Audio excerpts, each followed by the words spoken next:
There are many other worlds out there besides your own. They've remained secret from one another because they've never been connected.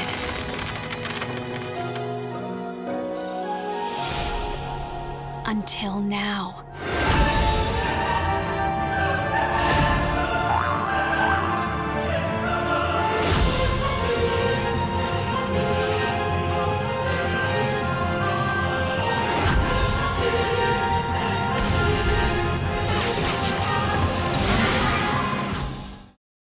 Kingdom Hearts has always been a series in the past that had issues with accessibility.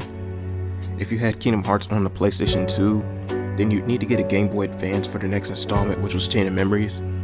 And if you had Kingdom Hearts 2 on the PlayStation 2, then you'd need to get both a Nintendo DS and a PSP for the next 3 installments in the franchise.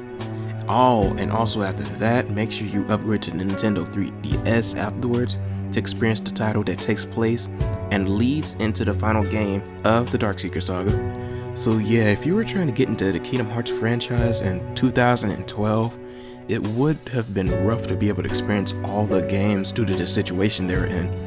And I'm sure that the average person would no longer have all of these consoles in the current day.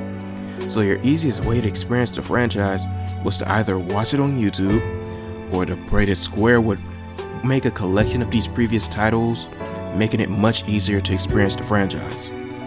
If you're one of those people begging Square to re-release the Kingdom Hearts games, then I'd have good news for you from the future, as they revealed in 2013 that Kingdom Hearts 1 and Rechain of Memories would be on HD consoles for the first time, fully remastered, and that the 358 Days Over 2 story would not be remade, but instead the story of this game will be told in a 3-hour-long movie using HD cutscenes. This was the start of a brand new era for both the Kingdom Hearts franchise and the Kingdom Hearts community as a whole, as this was Kingdom Hearts' big resurgence for the older games. Many people were able to play the Kingdom Hearts series from the very beginning on Destiny Islands and fall in love with this amazing franchise, making new memories and making new friends within the community. It was just a wonderful time to be a Kingdom Hearts fan, and even older fans were able to get back into the franchise, having a time killer for the next few years waiting for Kingdom Hearts 3.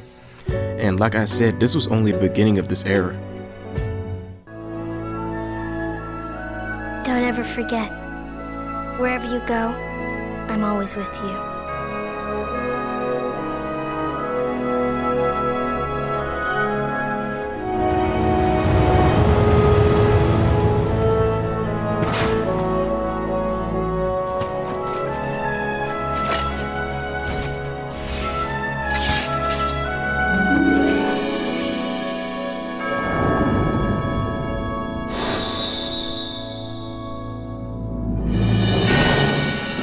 The world's made of light and darkness. You can't have one without the other. I don't care who this organization is or what it's planning. There's nothing to worry about, right? Go where? There is some place I want to go, and someone I want to see. It has been far too long, friend. The Keyblade has no place in this or any world. Xehanort has made his purpose clear, and I am left with no choice. At last our moment is here. I swore I would survive, and be there to see what awaited beyond the Keyblade War. We don't know the bug's true form or origin, or why it's even here. You said Sora has to call these memories to the surface. Is it time? You'll just have to look deep inside your hearts, and that's where you'll be able to find us. A year later, the Kingdom Hearts 2.5 remix was also released, making more of the games in the franchise accessible. Kingdom Hearts 2 and Birth by Sleep were both playable in HD for the first time, and Recoded got the same treatment as 358 Days Over 2 by it getting a 3-hour movie on the game's story. And this was just also amazing. All of the games before Dream Drop Distance were able to be experienced on the same console, but there was one issue left with this. The issue was that these collections released at the very end of the PlayStation 3's life cycle, as the PlayStation 4 was already out, and had no backwards compatibility to the PlayStation 3, meaning that Kingdom Hearts was not able to be played on this brand new console that majority of the people were going to move and upgrade towards, This was an issue for a year until 2016 when Square announced that the remix era of Kingdom Hearts would keep going on, as they revealed that both Kingdom Hearts 1.5 and 2.5 would be coming to the PlayStation 4 with even more improvements. These improvements include the games running at 60 frames per second, the load times becoming non-existent compared to the longer load times on the PlayStation 3 version, as well as various other bug fixes. This became the best way possible to play the Kingdom Hearts series, and this was a gateway for everyone to prepare for the final game in the saga, Kingdom Hearts 3. Except there was one game missing. The game that leads into Kingdom Hearts 3 wasn't able to be experienced on this console. And I'm pretty sure that they were also aware that Dream Drop Distance was only able to be played on the 3DS, which is why they released a new remix title. And the final remix title before Kingdom Hearts 3 released. A remix title that gave 3 more Kingdom Hearts experiences before 3, Kingdom Hearts 2.8. Complete this task and return here safely, and I will name you both True Masters. Look out! You can leave this one to me. Take this! Just stop it! You treat people's hearts like bottles on a shelf, but they're not! Are you? Be gone!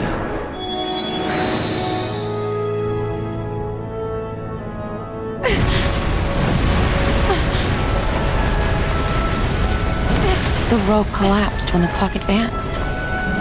If only I made it in time. Not even memories are safe from the darkness.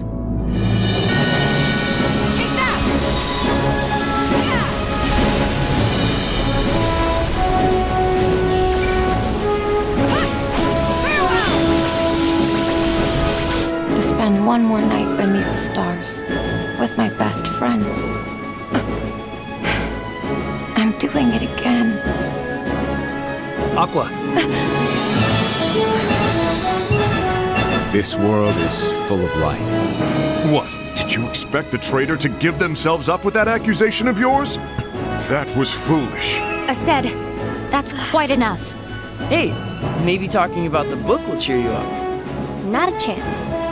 Darkness will prevail, and the light expire. Each of our copies were said to contain the events of the future. But this incident... Kingdom Hearts 2.8 was actually pretty different compared to the previous remix titles that we got, where they were all games that we've experienced before, but in HD with performance improvements. This remix title, however, offered Dream Drop Distance in HD, which was the absolute best Dream Drop experience, with improvements on the field of view, the game looking much prettier compared to its 3DS counterpart, and it was all in 60 frames per second. This title also offered 2 brand new Kingdom Hearts experiences as well, though, with Kingdom Hearts Key back cover, which was a movie that covered the events behind the scenes of Unchained Key, and Kingdom Hearts 0.2, which was actually planned on being the tutorial segment of Kingdom Hearts 3, which basically gave the players a taste of what the upcoming title will play similar to. A little off topic here, but this era was also during the time that we were getting brand new story content and lore for the series that was actually building up the next saga, which Kingdom Hearts 4 will be starting.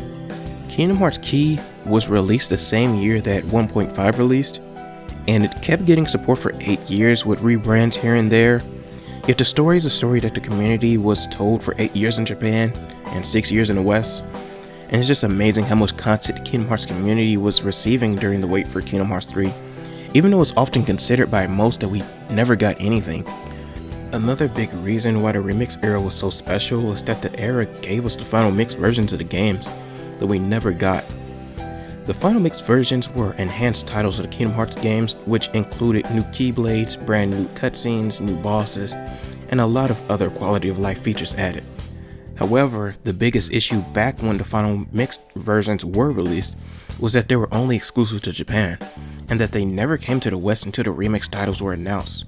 So this wasn't only good for new players, but there was also a reason we played by older veterans of the series, as bosses that we couldn't fight originally like Xemnas in Kingdom Hearts 1 and Roxas in KH2 were now able to be fought by us, and we could finally experience the brand new content added to these games we love so much. Before I end the video, another fact is that Kingdom Hearts 1.5 will actually be 10 years old in March, which is insane that this was released back in 2013. Giving us a 4 to 5 year era, it honestly is insane that it's about to be a decade old.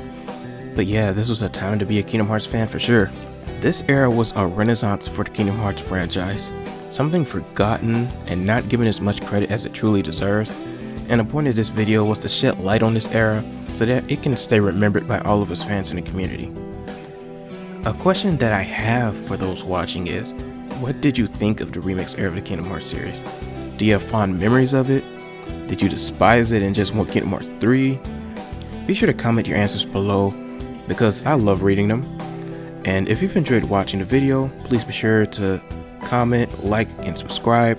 If you want a space to talk to other members of the community, be sure to join the Discord. And yeah, I am Mira, and I will see you all on the next one.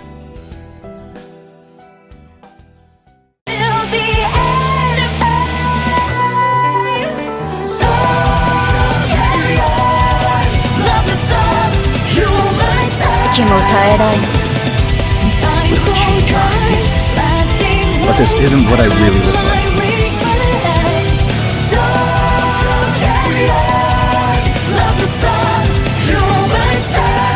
I'll be watching.